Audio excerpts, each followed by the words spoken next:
Assalamualaikum warahmatullahi wabarakatuh. Waalaikumsalam warahmatullahi wabarakatuh. Apa kabar anak-anakku semua hari ini? Alhamdulillah, luar biasa. Saya bisa mantap. Iya, luar biasa. Anak-anakku sekalian, pada kegiatan hari ini kita akan berbicara tentang keyakinan kelas. Apa itu keyakinan kelas? Ada yang tahu?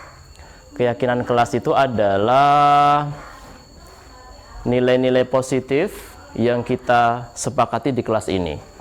Ya, jadi istilah lainnya adalah kesepakatan kelas atau dulu sering disebut dengan istilah peraturan kelas. Nah, Pak ingin masing-masing dari kalian nanti kita akan bagi kertas gitu ya. Kita bagi kertas satu-satu, kemudian silahkan anak-anak sekalian tuliskan di situ apa usulannya untuk keyakinan kelas kita. Misalnya nih, datang ke sekolah tepat waktu, mengerjakan tugas, saling menghormati. Nah, silahkan anak-anakku semuanya boleh mengeksplorasi diri, kira-kira nilai apa yang ingin dituangkan di dalam keyakinan kelas kita.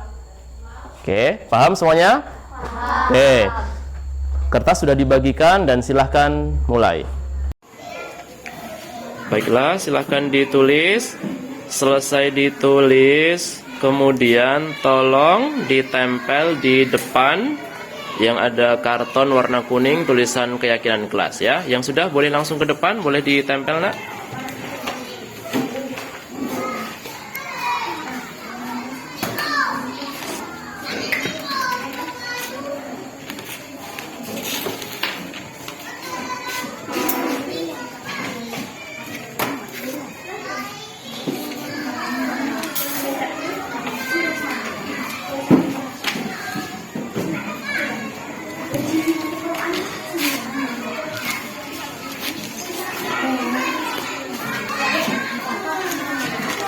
Baiklah anak-anak sekalian, setelah kalian tulis dan semuanya sudah tertempel di depan, apa yang menjadi pendapat kalian sudah ditempel di depan.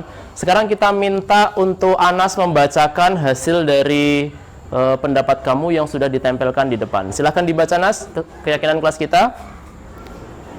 Pada dapur, pel pada tempatnya. Terus.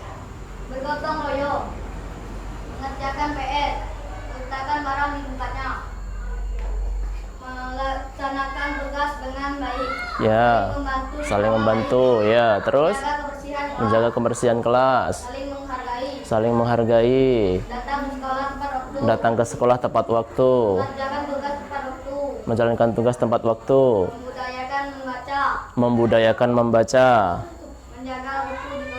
menjaga apa? Menjaga buku di kelas, meningkatkan disiplin, bekerja sama, semangat belajar. Oke, terima kasih. Silahkan duduk Nas. Oke, itu adalah keyakinan kelas yang sudah kita tulis dan itu sudah kita sepakati semuanya ya. Itu kita sudah sepakati menjadi keyakinan kelas yang ada di kelas 6 SD 4 Muara Kelingi. Oke, saya kira begitu cukup.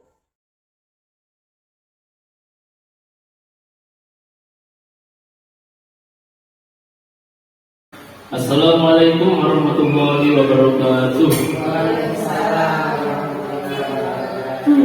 Innal hamdalillah wassalatu wassalamu ala Rasulillah wa ala alihi wa sahbihi wa mawala. La haula wala quwwata illa billah. Amma ba'du.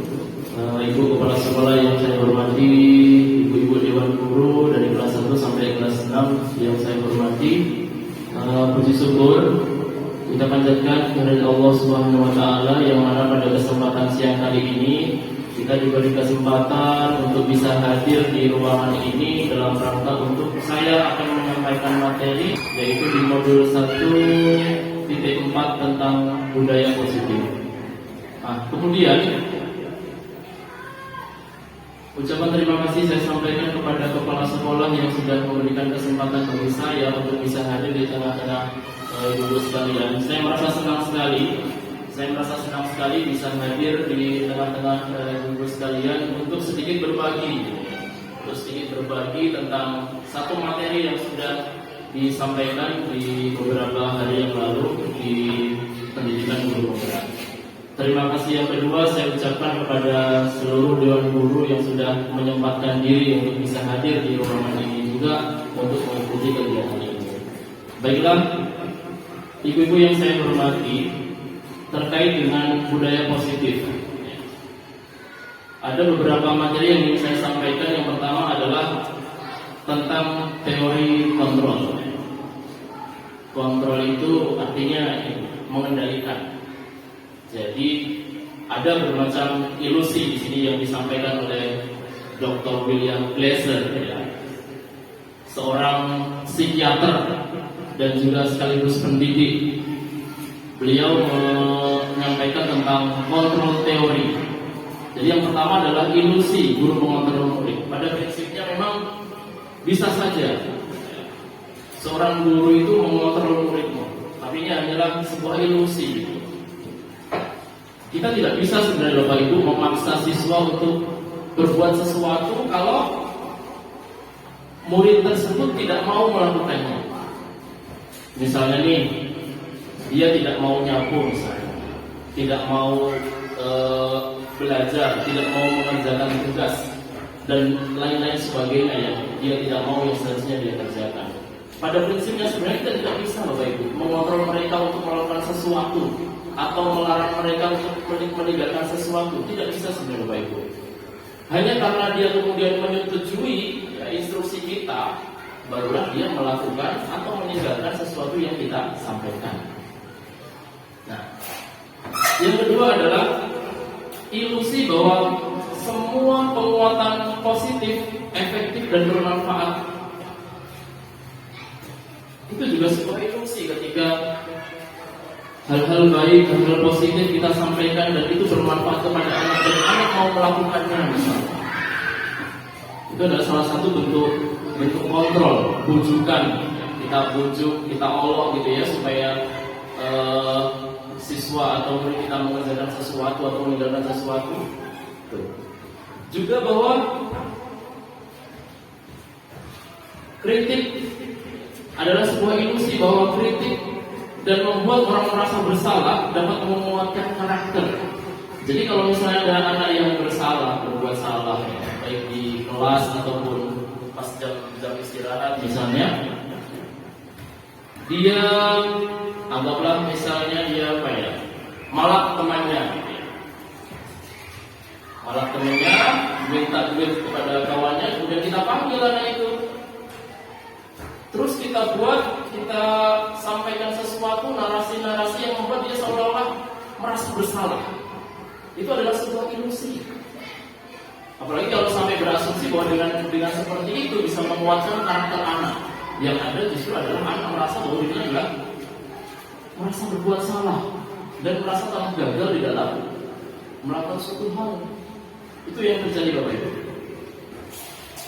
Yang selanjutnya adalah ilusi bahwa orang dewasa memiliki hak untuk memaksa kita, orang dewasa di sekolah ya, kita berarti. Karena kita adalah gurunya. Kita memaksa siswa untuk melakukan suatu hal. Nanti di pembahasan selanjutnya ada bahwa anak-anak kita ibu sekalian melakukan suatu hal itu ada motivasinya. Yang pertama nanti ya di pembahasan yang selanjutnya kita bahas lebih lagi. Ada karena ingin mendapatkan imbalan apa, reward misalnya, atau supaya anak tersebut terhindar dari hukuman misalnya. Ada juga motivasi yang intrinsik yang ada dalam diri dia, yaitu untuk menghargai dirinya sendiri.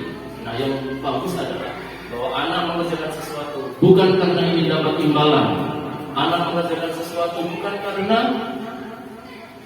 terhindar dari hukuman, tetapi anak mengerjakan sesuatu karena keyakinan dalam dirinya. Anak mengerjakan sesuatu karena ingin menghargai dirinya sendiri. Selanjutnya adalah disiplin positif dan nilai-nilai kebajikan universal. Bagaimana sebenarnya Bapak Ibu seseorang itu bisa berubah dari paradigma stimulus respon kepada pendekatan teori kontrol.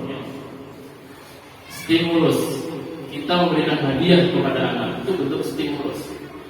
Atau kita menghukum si anak ketika dia salah, itu stimulus. Kemudian responnya apa? Ketika kita kasih hadiah, dia mau melakukan. Tetapi ketika tidak kita kasih hadiah, dia tidak melakukan apapun. Itu adalah stimulus respon. Ada stimulusnya, ada rangsangannya, ada responnya.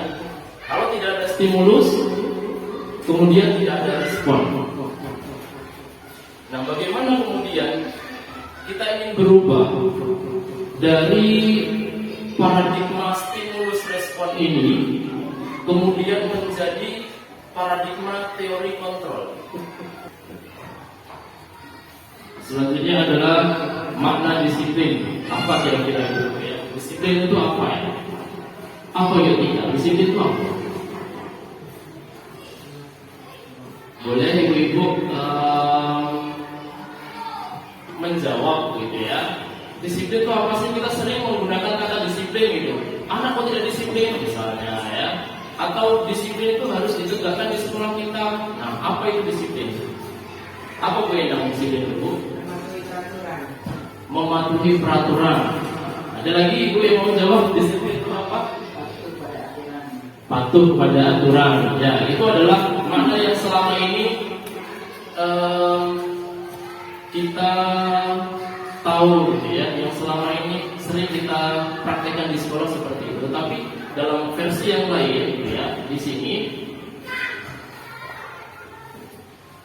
dalam rangka menciptakan lingkungan yang positif, bahwa dalam belajar Bapak Ibu sekalian, kita perlu menciptakan sebuah lingkungan yang positif. Kita belum belajar tentang konten atau isi pembelajaran yang kita sampaikan ke siswa. Kita sedang bicara tentang lingkungan dulu. Bahwa lingkungan yang positif itu perlu dan penting untuk agar siswa itu nyaman belajar di kelas dan sekolah di tempat kita. Nah, makanya perlu strategi bagaimana agar siswa itu merasa nyaman di dalam belajar di kelas misalnya. Nah, itu terkait dengan makna disiplin. Kemudian disiplin positif. Disiplin positif merupakan unsur utama dalam terwujudnya budaya positif yang kita cita-citakan di sekolah kita. Kebanyakan guru sangat tertarik dengan topik pembahasan tentang disiplin. Mereka berpendapat bahwa kalau saja anak-anak bisa disiplin, pasti mereka akan bisa belajar. Para guru juga berpendapat bahwa mendisiplinkan anak adalah bagian yang paling menantang dari pekerjaan mereka. Itu tentang disiplin.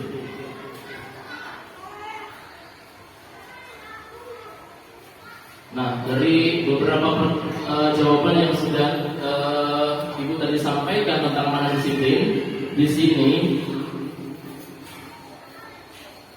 ternyata kata disiplin juga sering dihubungkan dengan hukuman,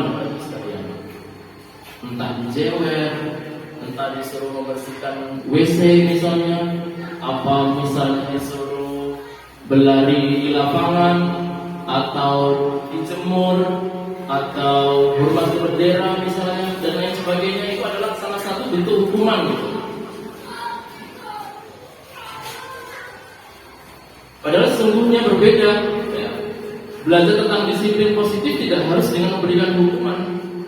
Justru dengan memberikan hukuman tadi itu ya, membuat anak menjadi merasa bersalah, membuat anak menjadi seolah-olah bahwa dia menjadi manusia yang gagal di dalam melakukan suatu hal. Nah, itu.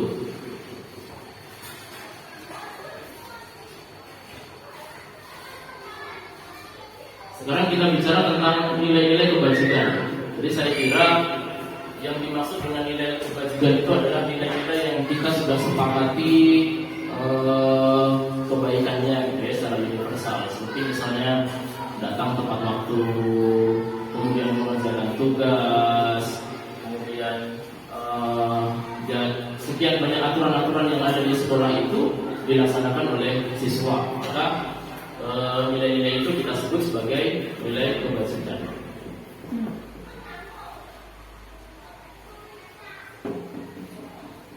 Nah, sekarang kita masuk ke profil pelajar Pancasila. Ini yang sekarang ini digaungkan oleh Kemendikbud, gitu ya, Mas Menteri Nadiem.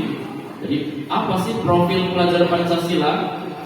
Yang dimaksudkan dengan profil pelajar Pancasila, Bapak Ibu sekalian, yang pertama adalah beriman dan bertakwa kepada Tuhan Yang Maha Esa dan berakhlak mulia. Jadi ini menjadi fondasi awal dari seorang siswa atau peserta didik kita. Itulah kenapa kita ada kegiatan-kegiatan gitu ya, yang mana kegiatan-kegiatan tersebut adalah sebagai bentuk upaya kita agar apa? Memupuk rasa iman, rasa ketakwaan seorang murid ya, kepada Tuhan Yang Maha Esa. Yang kedua adalah mandiri. Jadi kita juga dituntut sebagai guru bagaimana kita bisa memfasilitasi anak-anak kita supaya menjadi insan yang mandiri, tidak mudah bergantung kepada orang lain selama mereka bisa melaksanakan itu. Bernalar kritis, tidak hanya sekedar menerima apapun yang dari kita, karena kita manusia biasa yang kadang juga salah gitu. Nah, pada saat kita salah, bagaimana kita kemudian menuntun anak-anak kita supaya kritis gitu. Bisa juga dia memberikan pandangannya atau tanggapannya atau pendapat dia yang jauh lebih benar misalnya. Selanjutnya adalah berkebinekaan global. Kemudian gotong royong, seperti sistem piket misalnya, itu adalah sebagai bentuk kita supaya anak itu melatih sifat gotong royong. Terakhir adalah kreatif. Bagaimana kita memunculkan siswa yang tidak pasif gitu, tetapi dia punya kreasi-kreasi gitu ya, ide-ide cemerlang yang bisa membawa siswa tersebut ya, mempunyai nilai plus karena dia bisa mempunyai nilai kreatif.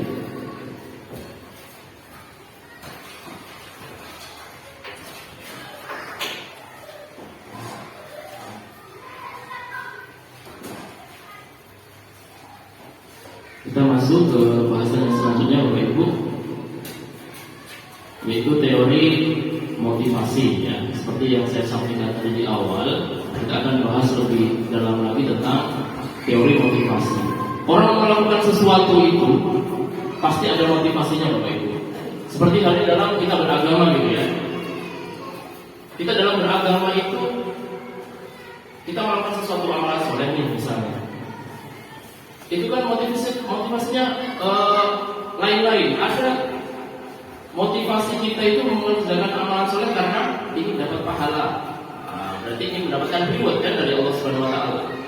Atau supaya terhindar dari siksa neraka, terhindar dari hukuman, atau memang karena kecintaan kita kepada Allah Subhanahu Wa Taala untuk mengerjakan itu.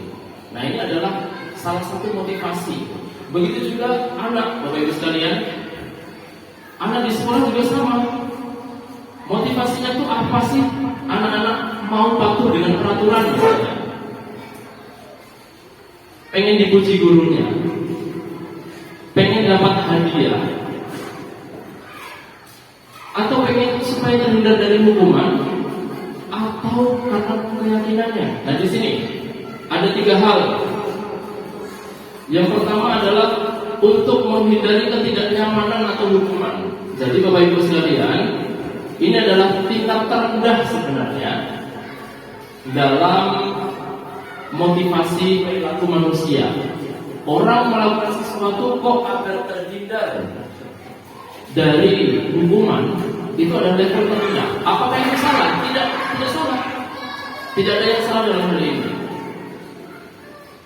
Seperti halnya misalnya orang pakai helm ketika naik motor ya, biar tidak kena tilang polisi. Nah, itu kan supaya terhindar dari hukuman. Nah, itu tuh adalah level terendah di dalam seseorang melakukan suatu hal. Ya, itu adalah motivasi terendah ya. Ketika orang Melakukan suatu hal karena ingin terhindar dari hukuman. Oke, selanjutnya untuk mendapatkan imbalan atau penghargaan dari orang lain. Siswa rajin belajar gitu ya. Atau dia datang tepat waktu misalnya. Karena pengen dapat pujian, pengen dapat hadiah buku, pensil, dapat piala dan lain sebagainya. Ini adalah motivasi yang kedua, Bapak. Orang mengerjakan sesuatu karena ingin mendapatkan imbalan. Nah, satu tingkat di atas motivasi yang pertama, ini levelnya lebih tinggi dibandingkan tadi yang pertama. Yang pertama adalah supaya terhindar dari hukuman, yang kedua adalah supaya mendapatkan imbalan atau penghargaan. Levelnya lebih tinggi daripada yang tadi. Nah, yang ketiga ini, yang ketiga adalah untuk menjadi orang yang mereka inginkan dan menghargai dirinya sendiri dengan nilai-nilai yang mereka percaya. Misalnya, saya pengen belajar rajin itu agar apa? Ya karena saya pengen pintar gitu. Tidak ada hubungannya dengan dihukum Pak Guru, tidak ada hubungannya dengan dihukum Bu Guru, tidak ada. Tetapi karena murni ada motivasi yang muncul dari dirinya sendiri untuk melakukan apa? Belajar lebih rajin lagi misalnya. Karena ada dorongan yang ada dalam dirinya sendiri, secara intrinsik muncul dari dirinya sendiri, bukan karena orang lain. Sehingga apa? Sehingga ketika tidak dapat imbalan pun, ya, ketika tidak dapat hadiah pun, atau ketika tidak terhindar dari hukuman pun, tidak akan berubah keyakinannya. Karena memang dia melakukan itu bukan karena yang lain-lain. Dia melakukan itu karena murni datang dari keyakinan dia sendiri, ya, nilai-nilai positif yang ada dalam dirinya sendiri. Baiklah, selanjutnya masih tentang teori atau motivasi seseorang melakukan suatu hal.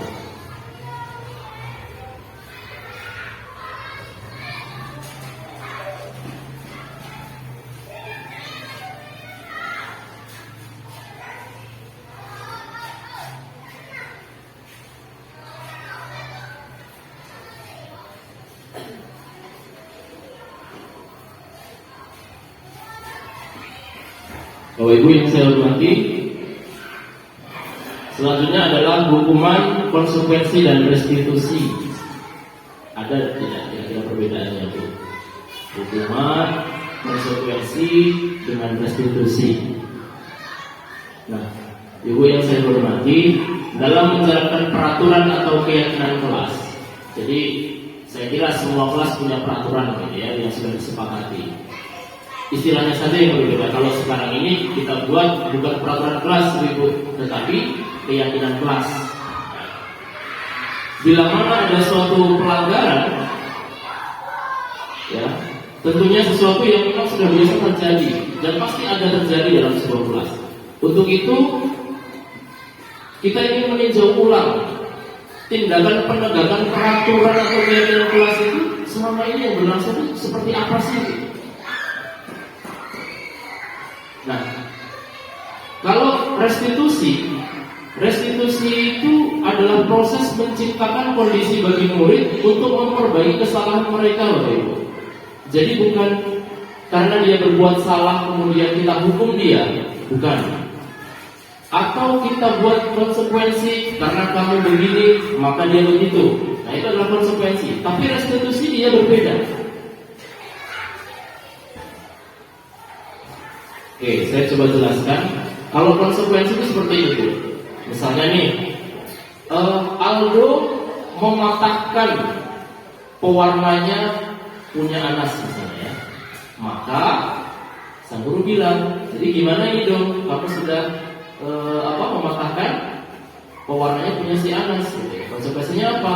Kamu mengganti. Itu konsekuensi, bukan hukuman. Hukuman itu adalah kalau misalnya Aldo datang terlambat, kemudian dihukum lari putar lapangan misalnya, itu hukuman. Nah, restitusi tidak demikian Bapak Ibu. Restitusi itu kita memberikan kesempatan bagi siswa untuk menyadari sendiri kesalahannya, dan dia ada usaha untuk memperbaiki kesalahannya itu tadi tanpa harus dengan apa? Tanpa harus dengan kita hukum, tanpa juga kita harus tunjukkan konsekuensi atas perbuatan yang sudah dilakukan. Nah, itu restitusi. Bagi saya ini adalah suatu hal yang unik Bapak Ibu, restitusi ini.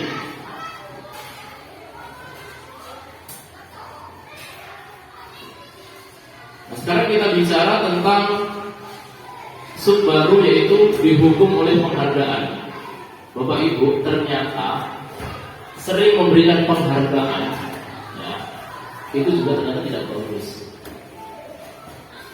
Saat kita berulang kali menjanjikan hadiah kepada anak-anak agar berperilaku bertanggung jawab, ya, agar patuh, agar taat dan sebagainya, maka kita sedang berasumsi bahwa mereka melakukannya itu, mereka tidak dapat melakukannya, atau mereka tidak akan memilih untuk melakukannya. Kita akan membuat dia menjadi tergantung Bapak Ibu. Ketika kita tidak berikan penghargaan, maka dia tidak lakukan itu, atau minimal berkurang motivasinya, berkurang semangatnya ketika tidak kita beri penghargaan. Memang baik menghukum atau memberikan hadiah itu salah satu bentuk kontrol, itu iya, ya, salah satu bentuk kontrol. Tetapi itu bukan pilihan yang bagus.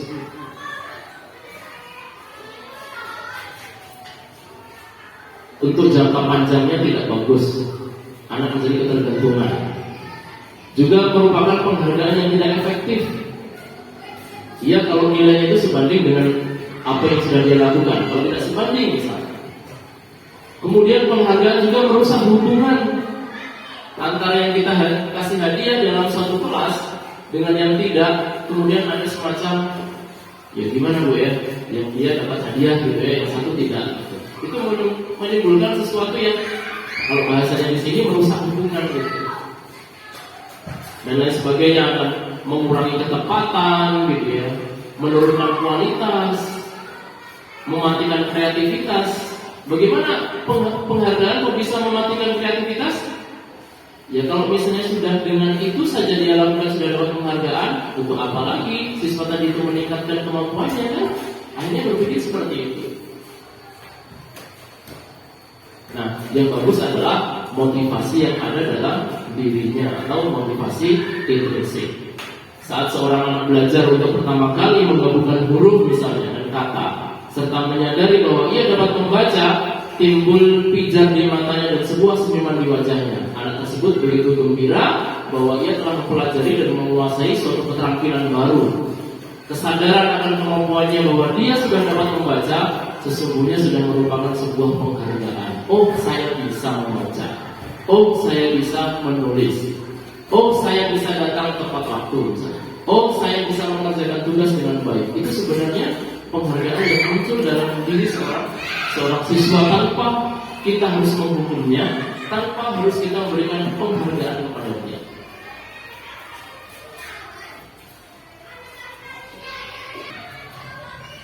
Sekarang keyakinan kelas. Keyakinan kelas itu sebenarnya peraturan kelas. Dulu sudah ya, sering kita pakai itu istilah keyakinan kelas itu, peraturan kelas. Ini hanya masalah istilah saja. Mengapa sih harus keyakinan kelas? Mengapa bukan peraturan kelas? Nah, ini ada sebuah gambaran gitu ya. Seperti tadi yang saya sampaikan di awal, orang memakai helm pada saat naik motor di jalan itu motivasinya macam-macam gitu ya. Mengapa kita memiliki peraturan tentang penggunaan helm pada saat mengendarai kendaraan ya, roda dua ya? Mungkin jawaban kita adalah untuk keselamatan. Nah, ini adalah keyakinan Bapak Ibu. Jadi sekalipun niat kita bukan karena supaya kena tilang polisi, dalam diri kita sudah ada keyakinan apa? Ya biar selamat, terlindungi kepala kita. Terus yang kedua, mengapa kita memiliki peraturan tentang penggunaan masker dan mencuci tangan setiap saat misalnya? Jadi kemudian jawaban kita adalah untuk kesehatan. Nah, kesehatan, keselamatan itu adalah keyakinan. Nah, sehingga di dalam prakteknya di kelas kita tidak menggunakan peraturan kelas, tetapi kita menggunakan keyakinan kelas. Karena keyakinan kelas itu jauh lebih menghujam dalam diri seorang anak itu. Harapannya adalah bahwa akan muncul motivasi dalam dirinya sendiri untuk melakukan peraturan-peraturan yang ada di sekolah.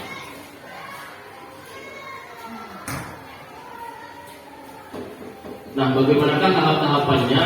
Nah, di sini ibu sekalian, saya sudah mencoba untuk mempraktikkan keyakinan kelas, gitu ya. Silahkan untuk ditonton dulu.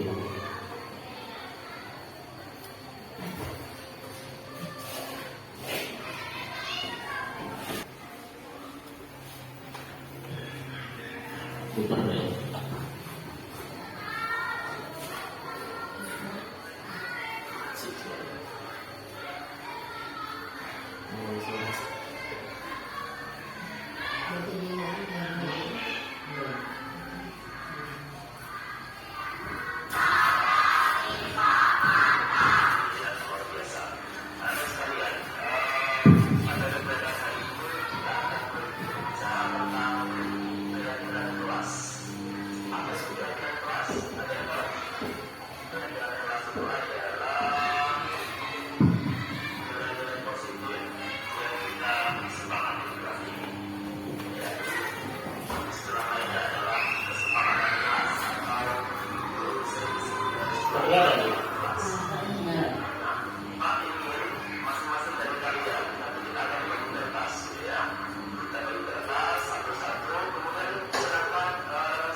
berarti itu adalah salah satu contoh ya keyakinan kelas yang kemarin sudah saya coba praktekkan dengan anak-anak itu.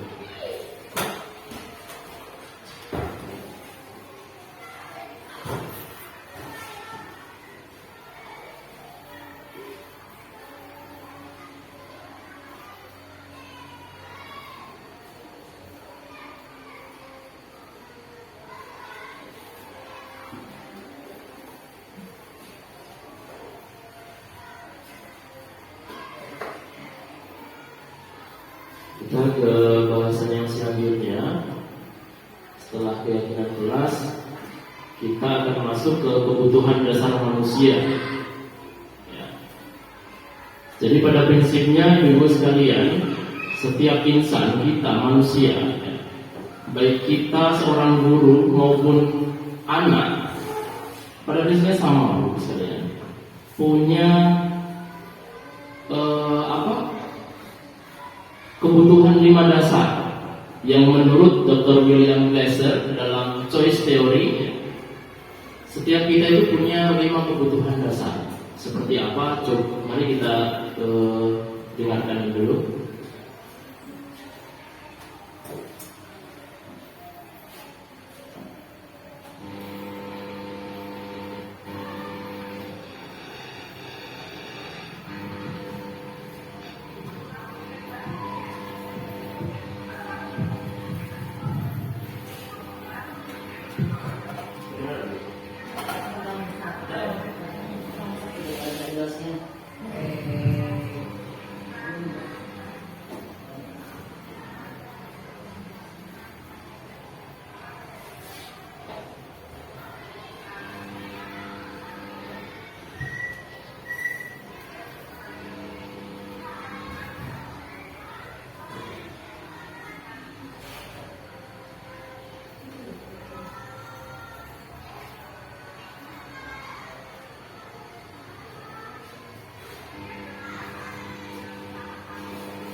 Ya, suaranya kurang jelas dulu, jadi saya bantu untuk membacakan. Jadi salah seorang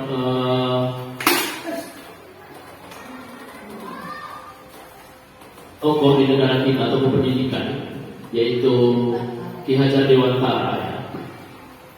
Kita ini seorang guru diibaratkan sebagai seorang petani, ibu sekalian. Seorang petani yang sedangkan anak-anak kita itu adalah seperti tanaman padi. Kita yang merawat mereka. Kita tidak bisa merubah tanaman padi menjadi tanaman kedelai atau menjadi tanaman jagung atau tanaman yang lain-lain gitu ya. Kita hanya bisa menuntun. Kita hanya bisa mengarahkan padi itu tumbuh sampai nanti panen gitu ya, jagung dan seterusnya. Kita hanya bisa mengarahkan. Kita hanya bisa memupuk gitu ya. Kalau tanaman itu kurang gizi gitu ya, kurang subur, kita hanya bisa memberikan air pada saat tanahnya itu kering misalnya. Kita hanya bisa membasmi wereng pada saat ada wereng gitu ya. Hanya itu yang bisa kita lakukan.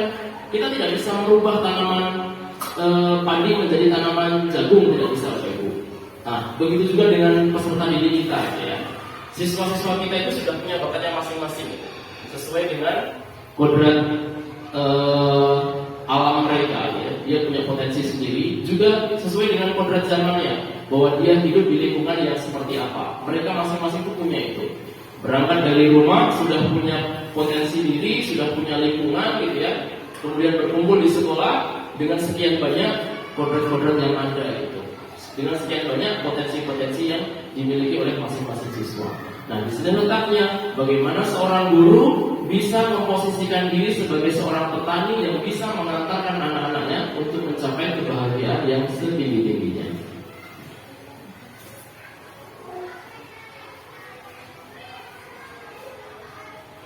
Ya, karena suaranya tidak keras terus sebenarnya. Kita lewati saja.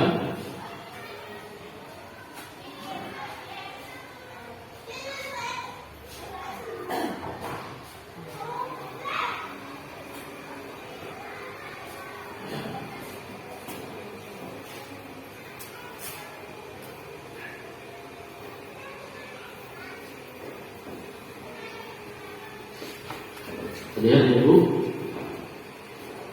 Lingkarannya terlihat kan? Nah, pada prinsipnya ini Bu, inilah kebutuhan dasar manusia gitu ya, yang ada di lingkaran itu. Coba dibaca yuk Tika, apa yuk Tika?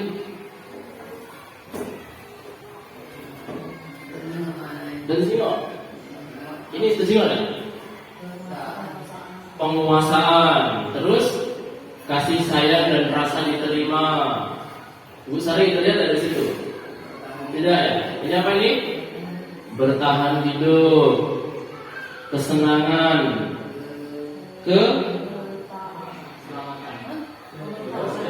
kebebasan. Karena ini bergaris-garis gitu ya. Iya. Ibu yang saya hormati, pada prinsipnya tidak ada istilah anak nakal, tidak ada sebenarnya. Hanya dia ingin menunjukkan kebutuhan dia pada saat itu. Ya. Contoh misalnya, ada geng di sebuah kelas. Nah, kalau dulu itu ada gengnya siapa ya?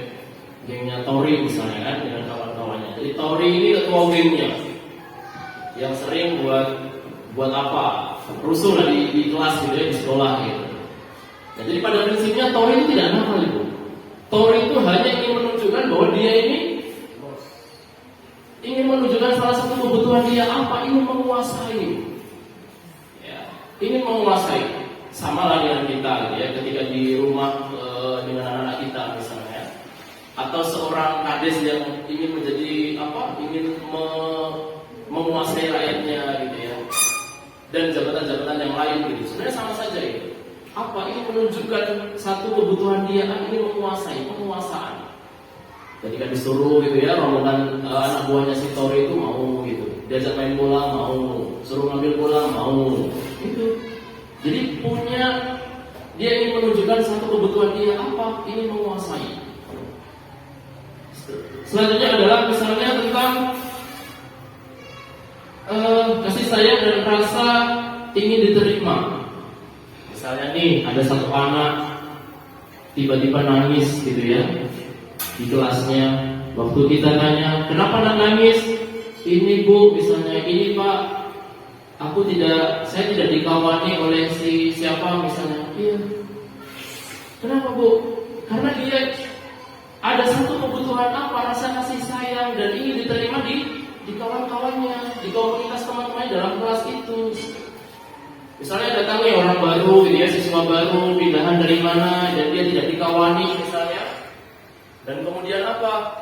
Kemudian dia nangis. Ini dia sedang ingin menunjukkan kebutuhan dia apa? Ingin disayang dan ingin diterima.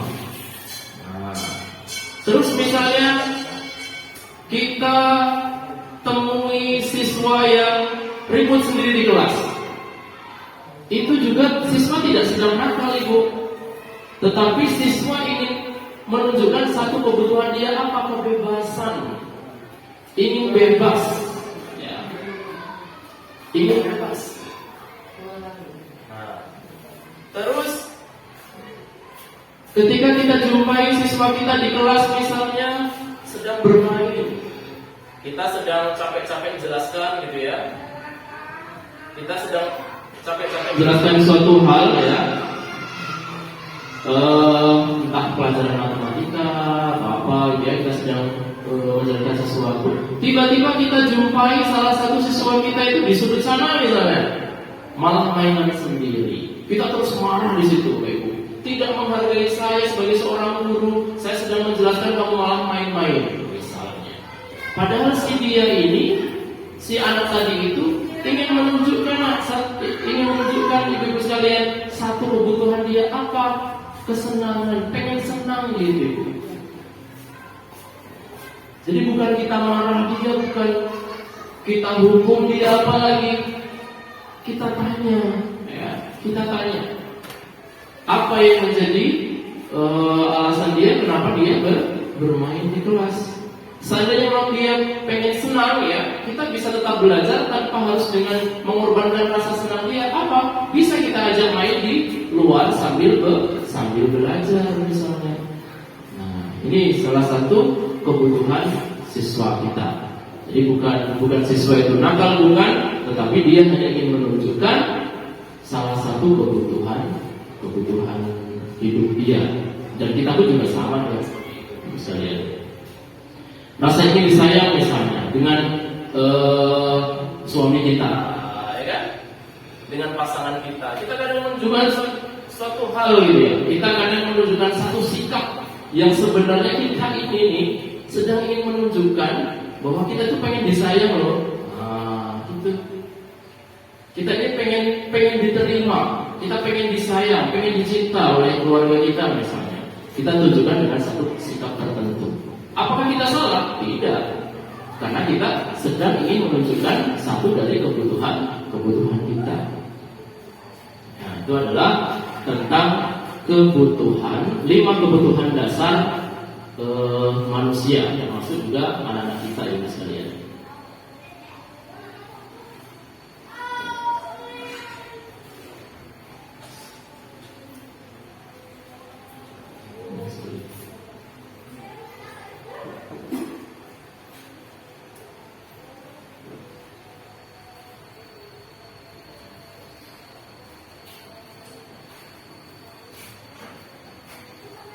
Oke, setelah kebutuhan dasar manusia dan dunia berkualitas, selanjutnya adalah restitusi. Nah, ini yang saya sampaikan tadi tentang restitusi. Kita memberikan kesempatan kepada siswa kita agar apa? Agar dia bisa memperbaiki kesalahan yang sudah dia perbuat.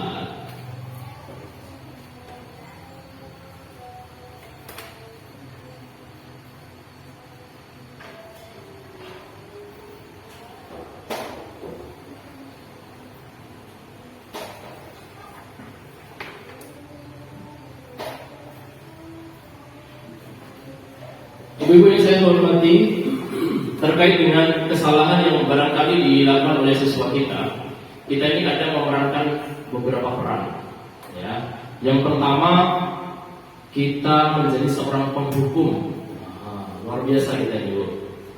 Ya, seorang penghukum bisa menggunakan hukuman fisik maupun verbal. Jadi hukuman itu tidak hanya sekedar kita suruh dia push up, kita suruh dia lari di lapangan, tetapi kata-kata kita itu juga hukuman sebenarnya ibu. Kamu nih apa misalnya ini ya, kita dalam bentuk hukuman itu sebenarnya. Yang itu juga dirasakan oleh siswa kita. Bapak kok seperti itu ya, gitu ya, atau ibu kok seperti itu ya. Dan itu akan selalu diingat oleh dia. Kamu ini salah atau lain sebagainya gitu ya. Ini adalah hukuman. Kita berperan sebagai penghukum. Cirinya penghukum ini Bapak Ibu adalah nada suara tinggi, bahasa tubuh gitu ya, mata melotot, jari nunjuk-nunjuk, terlambat lagi misalnya, sambil nunjuk-nunjuk. Kapan kamu bisa datang tepat waktu? Ini adalah tipikal guru penghukum. Oke.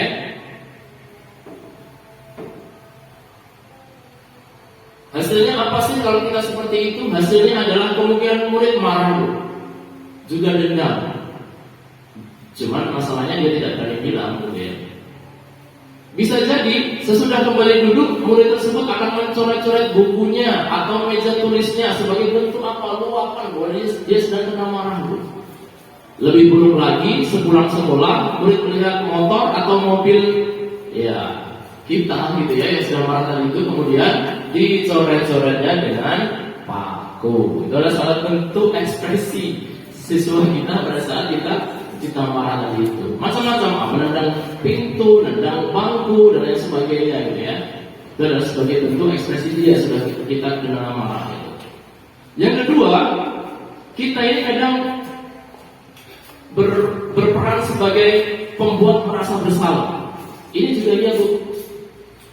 Pada posisi ini biasanya guru akan bersuara lebih lembut, tidak cak-garan yang tadi yang pertama tidak, ya sudah agak lembut gitu ya. Pembuat rasa bersalah menggunakan keheningan yang membuat orang lain merasa tidak nyaman. Kita membuat dia merasa tidak nyaman atas kesalahan yang sudah dia perbuat. atas kesalahan yang sudah dia lakukan gitu. Misalnya begini nih kata-katanya, Pak sangat kecewa dengan kamu nak. Berapa kali Pak harus ngomong untuk supaya kamu tidak melakukan ini atau apa misalnya ya. Gimana coba kalau orang tuamu tahu kamu berbuat seperti ini? Nah, jadi kita tidak sedang marah tidak Bu? Ya. Tetapi kita dalam posisi membuat anak merasa bersalah.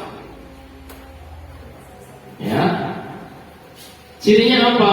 Cirinya adalah nada suara memelas kita nih, lebih halus, sedih. Bahasa tubuh itu merapat dengan anak. Adi, kamu ini bagaimana ya? Misalnya nih, kamu sudah berjanji dengan Pak tidak akan terlambat lagi. Kenapa ya? Kamu masih senang sekali mengecewakan ibu, mengecewakan bapak. Nah, kamu masih sering mengecewakan. Nah, berarti kan kita sedang menjudge dia bahwa dia sedang berbuat salah gitu ibu. Ini adalah posisi kita sebagai guru yang membuat siswa menjadi merasa bersalah. Hasilnya apa Bu? Murid akan merasa bersalah. Bersalah telah mengecewakan ibu bapak guru dan juga sekaligus mengecewakan orang tua di rumah. Murid kemudian menjadi tertekan, ya, membuat murid menjadi merasa tertekan. Selanjutnya mana tadi? Selanjutnya adalah posisi kita sebagai seorang teman. Guru dalam posisi ini tidak menyakiti murid, tidak. Namun tetap berupaya mengontrol murid melalui pendekatan-pendekatan gitu ya. Kita memposisikan diri sebagai kawan dia. Seperti apa? Ayo anak, demi bapak ya. Ayo ingat bantuan bapak selama ini. Ya sudah, kali ini tidak apa-apa. Jangan diulang lagi ya. Kita memposisikan diri sebagai teman. Selanjutnya adalah sebagai pemantau. Kata-kata yang kita ucapkan misalnya seperti ini. Peraturannya apa gitu ya. Misalnya dia datang terlambat. Peraturannya bagaimana sebenarnya? Kita bertanya, dia sendiri yang jawab gitu. Kita artinya memposisikan diri sebagai pemantau. Apa yang telah kamu lakukan? Konsekuensinya apa kalau kamu terlambat gitu ya. Misalnya dia jawab, ya Pak, saya akan membersihkan WC. Kita tidak nyuruh dia membersihkan WC, tidak Bu. Dia sendiri yang dengan kesadarannya melakukan itu. Kenapa? Karena dalam kita memposisikan diri sebagai apa tadi? Sebagai pemantau.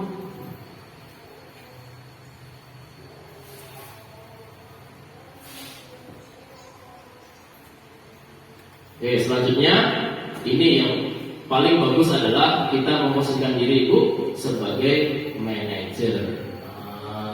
Ini adalah posisi terakhir. Biasanya pertanyaan-pertanyaannya seperti ini. Apa yang kita yakini nak? Kan tadi sudah buat keyakinan kelas kan? Misalnya keyakinan kelasnya adalah datang ke sekolah tepat waktu. Kita tanya, apa keyakinan kelas kita nak?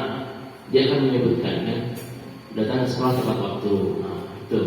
Jadi kita tidak menghukum dia, membuat dia menjadi merasa bersalah, tidak. Terus apa rencana kamu untuk memperbaiki ini gitu? Kamu kan sudah datang terlambat. Terus kira-kira bagaimana kalau kamu sudah datang terlambat? Apa rencana kamu untuk memperbaiki kesalahan kamu? Jadi misalnya, ya Pak, saya berjanji tidak akan mengulanginya lagi. Nah, itu adalah kita mencoba memancing dia untuk mengeluarkan motivasi yang ada dalam dirinya sendiri, Pak. Kita tidak menghukum dia, tetapi dia akan memunculkan sendiri dan akan berusaha untuk memperbaiki kesalahan yang sudah dia sendiri perbuat. Tuh. Kira-kira dialognya seperti ini. Misalnya nih, Adi yang datang terlambatnya. Adi, apakah kamu mengetahui jam berapa sekolah dimulai? Tahu Pak, jam 7. Ya, jadi kamu terlambat. Kira-kira bagaimana kamu akan memperbaiki masalah ini? saya bisa menanyakan teman saya Pak untuk mengajar tugas yang tertinggal misalnya ya. Baik, itu bisa dilakukan. Apakah besok akan ada masalah untuk kamu agar bisa hadir tepat waktu di sekolah? Tidak Pak, saya bisa hadir tepat waktu misalnya. Baik, saya hargai usahamu untuk memperbaiki diri. Nah, apa sih yang terpenting dari ini? Yang terpenting dari posisi kita sebagai manajer ini, Bapak sekalian, adalah pada posisi manajer, maka suara guru sebaiknya tulus. Tidak perlu marah, tidak perlu meninggikan suara, apalagi menunjuk-nunjuk jari ke murid. Kemudian menaruh tangannya di pinggang gitu ya, terus marah-marah gitu misalnya. Atau bersikap seolah-olah menyesal, tampak sedih sekali akan perbuatan murid, ataupun bersudah guru menempatkan diri sebagai teman murid. Itu adalah posisi manajer, posisi yang paling bagus yang sangat direkomendasikan.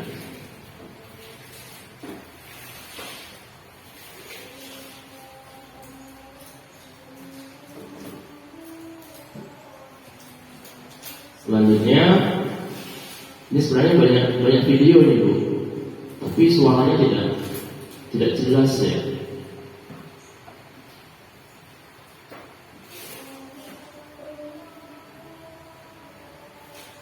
Sekali ini sebenarnya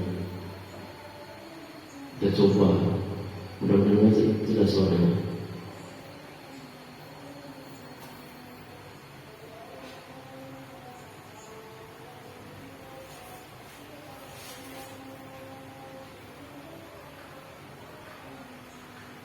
Masih tidak jelas ya?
Nah, ini contoh kasusnya adalah seorang siswa yang datang terlambat Bu ya.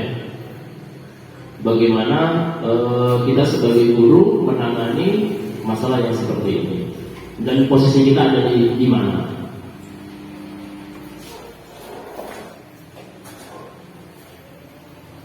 Yang pertama ini posisi guru sebagai penghubung Bu ya.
Ini posisi yang kedua ya, membuat murid menjadi merasa bersalah.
Ini posisi yang ketiga adalah sebagai teman, ya.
Selanjutnya adalah posisi sebagai pemantau.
Ini yang terakhir adalah sebagai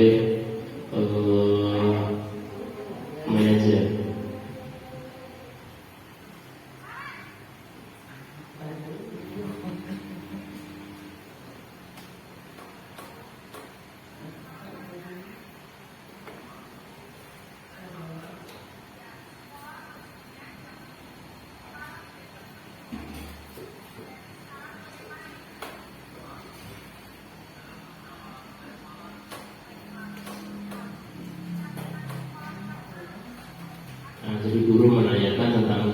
sekolah, menghargai diri sendiri dan orang lain. Itu adalah keadaan kelas.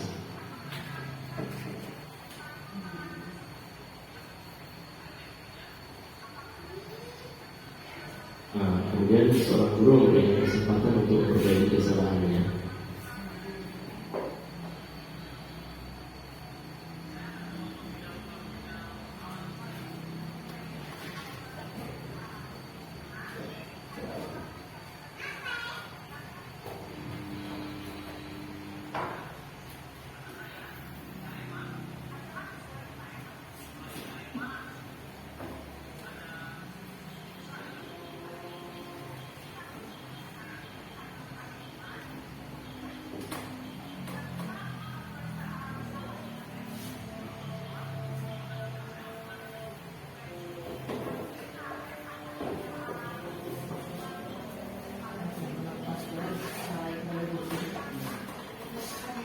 Ya, itu adalah 5 posisi ya, 5 posisi kontrol.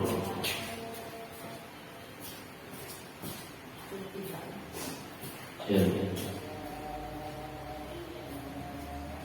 Yang terakhir yaitu segitiga restitusi. Seperti apa segitiga restitusi?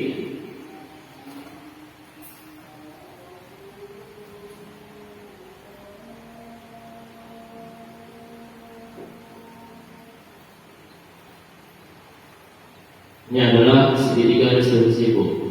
Terlihat di situ. Segitiga restitusi.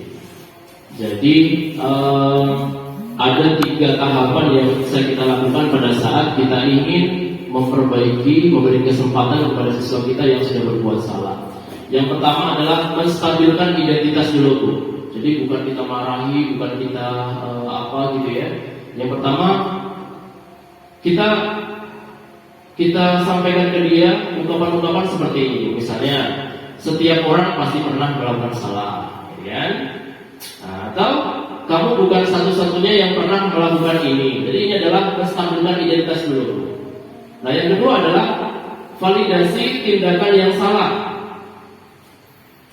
Pertanyaannya seperti ini: adakah cara yang lebih efektif untuk mendapatkan apa yang kamu butuhkan? Misalnya tadi itu sinaran yang terlambat. Ada tidak sih cara yang lebih efektif supaya kamu tidak terlambat? Kamu tentu punya alasan mengapa kamu melakukan itu. Kamu tentu punya alasan kenapa datang terlambat. Kalau sinaran tadi itu kan alasannya kenapa? Karena lupa setel alarm, kemudian dia datang terlambat. Nah, terus bagaimana yang ketiga? Yang ketiga adalah menanyakan keyakinan. Jadi keyakinan kelas yang sudah disepakati di kelas itu apa? Keyakinan kelas yang sudah disepakati misalnya menghargai orang lain. Dengan kita datang terlambat artinya tidak menghargai orang lain. Nah, setelah itu kamu ingin menjadi orang seperti apa? Misalnya itu pertanyaan-pertanyaan yang bisa kita ajukan dalam segitiga restitusi. Jadi upaya kita untuk memberikan kesempatan kepada siswa untuk memperbaiki kesalahan yang sudah diperbuatnya.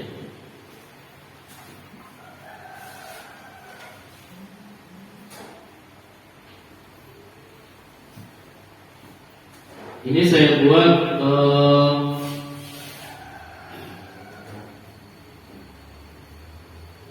tentang segitiga restitusi, Bu. Ini sudah saya praktekkan.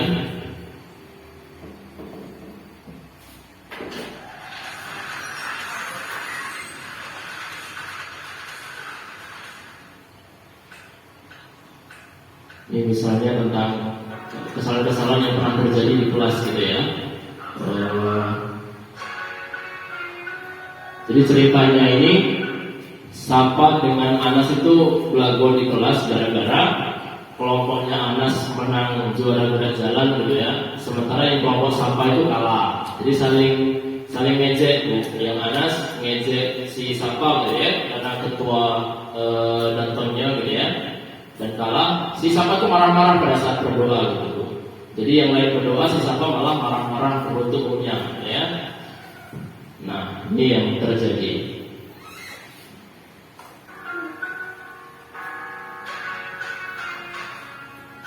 Dengar suara ya. Gimana suaranya? Ya.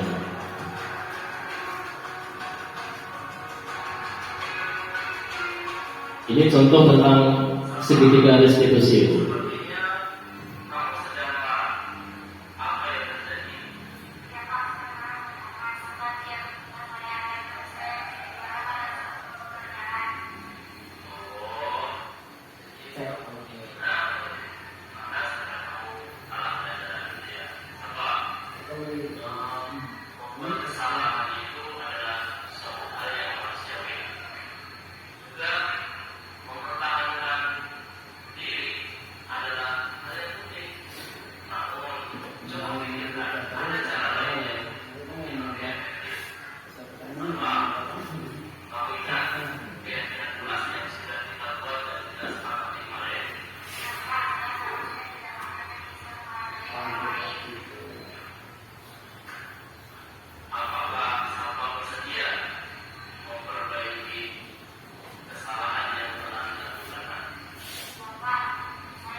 Ini dengan Anas sekarang.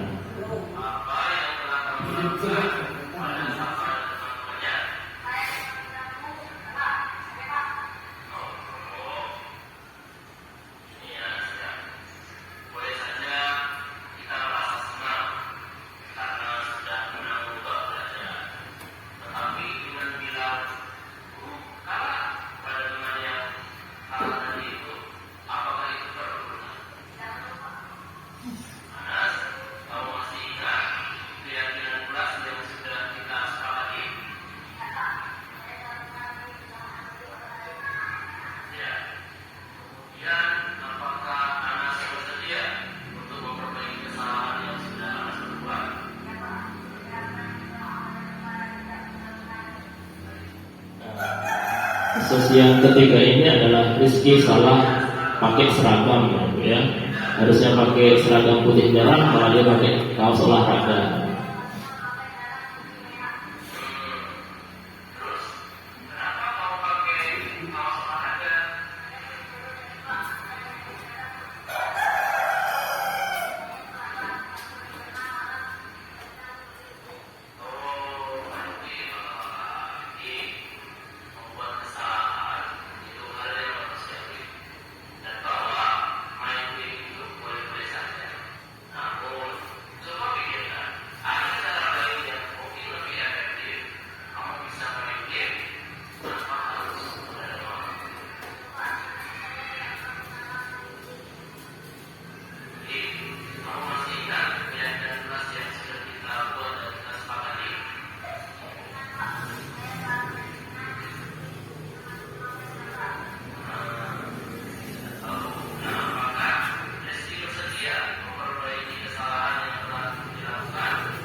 Adalah testimoni untuk siswa yang sudah dilakukan ketika restitusi.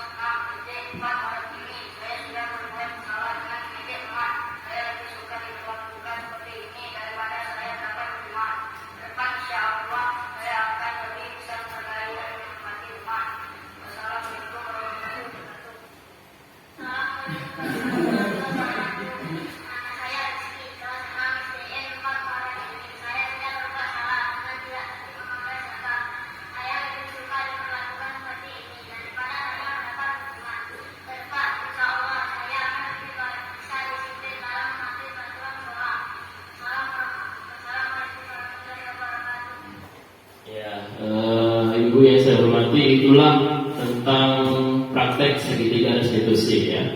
Bapak Ibu yang saya hormati, dengan berakhirnya praktek segitiga restitusi itu, maka cukup sudah materi yang saya sampaikan pada kesempatan siang kali ini. Ya, intinya adalah bahwa terkait dengan budaya positif ya, bahwa budaya positif ini diterapkan agar kita seluruh warga sekolah, ya, baik kepala sekolah, seluruh guru, anak-anak, dan seluruh warga sekolah itu merasa nyaman, ya, merasa aman dengan belajar di sekolah. Saya kira itu yang bisa saya sampaikan pada kesempatan kali ini. Saya ucapkan terima kasih dan mohon maaf atas segala kekurangan. Akhirul kalam, wassalamualaikum warahmatullahi wabarakatuh.